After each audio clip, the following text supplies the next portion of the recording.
Vice ganda, ayaw pa sanang makasama sa pelikula si Eugene, anong issue?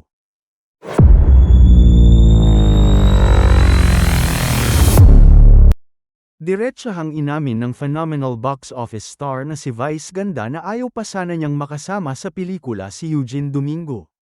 Isa si Eugene sa supporting cast ng Metro Manila Film Festival 2024 na entry and the breadwinner is, mula sa Star Cinema at ABS-CBN Studios. Sa Grand Media Con ng pelikula kamakailan, inamin ni Vice na may ibang project siyang naiisip para sa kanila ni Eugene kung saan pareho silang bida pero ang gusto raw talaga ng direktor nilang si June Lana para sa role ni Tita Baby ay si Eugene. Si Direk June gumamit ng friendship card kasi gusto niya talaga si Eugene for the role. Ako, kasi ayoko pa.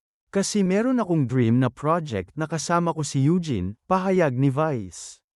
Aniya pa, sabi ko ayoko kasi meron akong gusto na dalawa kaming bida.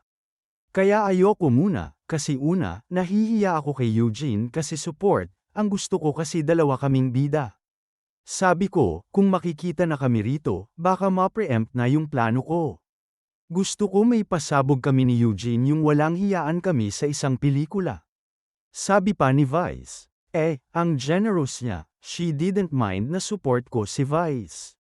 Sige, aniya pa. Say pa ng TV host comedian proud na proud siya sa kanyang comeback movie at very personal para sa kanya. Iba yung pagmamahal ko dito sa movie, iba din yung pagmamahal na nakuha ko sa mga kasama ko. Lahat sila may balak sa akin. Lahat sila may project sa akin. May gusto sila na makita ng mga tao sa akin pag napanood ang pelikulang ito, say Vice.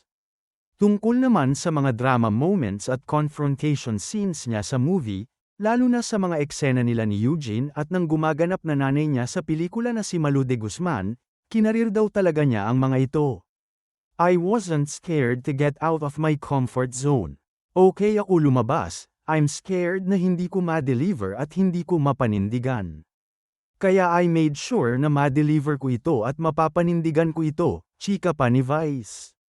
Inamin din niya na personal request niya sina Gladys Reyes at Jong Hilario sa kanyang MMFF 2024 movie, wala pa kaming concept ang request ko talaga sina Gladys at Jong. Gusto namin, lahat kami, hindi lang comedy kundi drama comedy. Very close ako sa kanilang dalawa kasi magaling sila sa drama.